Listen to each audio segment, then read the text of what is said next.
need a COVID haircut. Is this in focus even? I wanted to answer another question today. And so if you have a question, you can text me. It's 402-256-0768. Ask your question. It can be about time management for physicians, marketing, how to have a greater impact, or communicate more clearly. Those are really the things that I love talking to fellow physicians about. And so today's question is, COVID has hit us hard. Oops, I need to move over. And we realize we need to do more to actively bring in new patients and engage existing patients. How much should we spend in 2021 on marketing for our practice? Super common question. I actually hear this one all the time because a lot of people in years past, a lot of physicians in private practice groups and even larger groups have relied on word of mouth and continued patients just finding them, or referrals from other physicians or other groups or those sorts of things to bring patients in the door. And then 2020 happened. And all of a sudden, people started not coming into the doctor for routine things that they used to come in for quite regularly. People started putting off surgeries or being told we can't do this now because of the pandemic. And people quickly realized, well, we got to do something to keep bringing in new patients, to engage our existing patients. And marketing, especially social media marketing, has really come to the forefront of how can we do this. Nobody looks in the yellow pages anymore, so we don't have that expense anymore. Nobody, just like Googles it. Well, some people Google it, but I think the vast majority of referrals these days, especially for a lot of the things where it's kind of, you don't necessarily look up, hey, who's the best heart surgeon because I need a heart surgery next week. You usually just go with whatever your doctor recommends. But there's a lot that you can do direct to patient marketing to get people to know you, to like you, and to trust you. And then when they need an orthopedic surgeon or a dermatologist or a gastroenterologist or whatever you might be, then they're already primed. They know who you are. They're going to look you up and find your information. And so social media marketing, being where your patients are, is a really effective tool for using that. And it doesn't mean that you're posting every day. It doesn't mean that you're spending hours on TikTok videos. It doesn't mean you're doing all the things that you don't want to do. You can make a couple really good posts. You can put ads behind them that are only shown to people in your local area that fit the age and demographic description that you're looking for. You can get really good results with that. So when physicians ask me, how much should we spend on marketing? You don't have to spend very much at all. This should not be a huge line item for you. Now, the way that I typically talk with physicians about this is, what would the goal be? If in 12 months from now, the goal is to have 10% greater patient volumes, well, then you can multiply out and figure out how much that would bring in revenue-wise. But I think there's no way that you would need to or even could spend that much on marketing to get those patients in.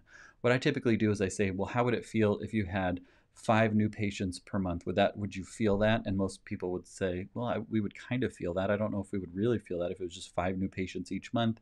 That's 60 patients in a year. We're talking, that's kind of small potatoes compared to what we usually do. But then if you look at the revenue generated from those 5 new patients per month, that might not feel like a lot. But if you dedicate those 5 new patient dollars towards marketing efforts, then that's not a lot of money. But what you get in return could be 50 new patients per month, or something that really makes a huge difference. So you've taken the revenue generated over the course of a year. So one thing that does is talking with your billing people or whomever can run the numbers and say, a patient that wasn't going to come here that decided to come here, how much revenue did that bring in 12 months? Okay, on average, that brought in $1,200, $1,800, $200, $6,000 in revenue. Well, let's dedicate that average revenue times 5 new patients, for our marketing budget this year. That means, we're going to spend $1,000 a month or something like that on marketing. And what that would look like would be probably just advertisements on Facebook and Instagram for the vast majority of people. It could also be the marketing budget to, get somebody to help put videos together or something like that. But honestly, it's not going to be really a money thing. It's going to be a time thing. And time is the thing that I see more and more physicians questioning of, how do you do this in the midst of your busy day? Well, the great equalizer of all of this is in my pocket.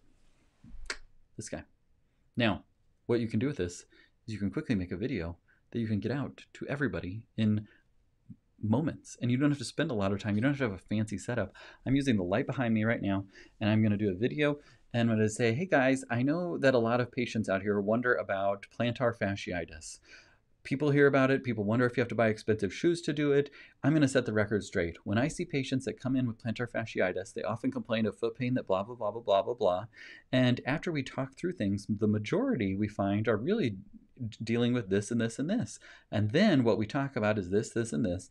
And eventually they come back and they say, well, those things kind of worked, but what's the next step? Is there surgery or something like that? So then we talk through what surgery would look like. That's a video right there. You could do the same one about mask acne or, when to get a colonoscopy, whatever it might be. You can do quick videos like that on your phone. No marketing budget. That took 5 minutes of my time or less to actually put the video together and actually have a tutorial that I'll link down below that walks through exactly how to script those, because I have a very simple script formula. You can literally do it. I've got a big Post-it note here, but you can do it on half a Post-it note on your phone. You could say, hey everyone, I know that there's a lot of people that are asking about the effect of coronavirus on plantar fasciitis, and I wanted to set the record straight because I hear about this all the time. There is no relationship between coronavirus and plantar fasciitis, period. You can take that to the bank and quit worrying about that. Something like that. It's just a really quick video. You can write that all out. Ridiculous, but that's all you need to do.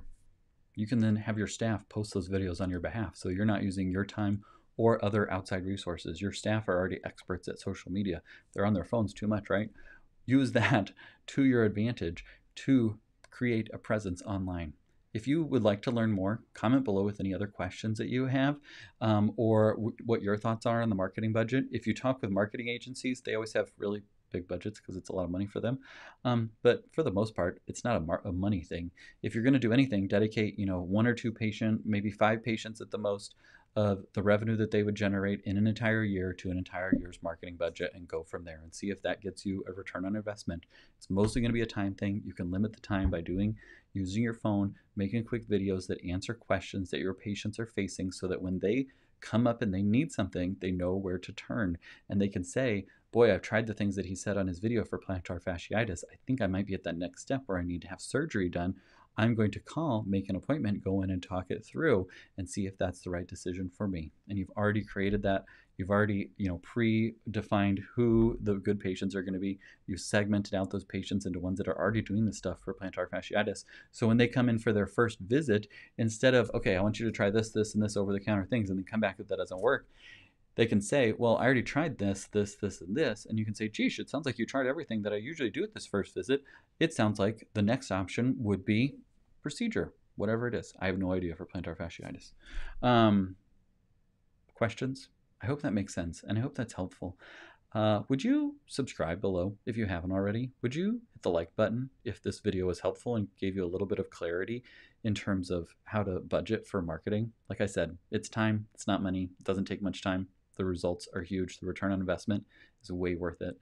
So if you have a video or piece of content that you'd like me to take a look at, drop a link below and I will personally review it and give you feedback on anything that looks great and anything that doesn't, that could make it sit more to convince your audience to come and see you when they need you. In the meantime, keep up the good work. And if you have a marketing question, a time management question, or how to have greater impact in your communication question, text me 402-256-0768. Keep up the good work.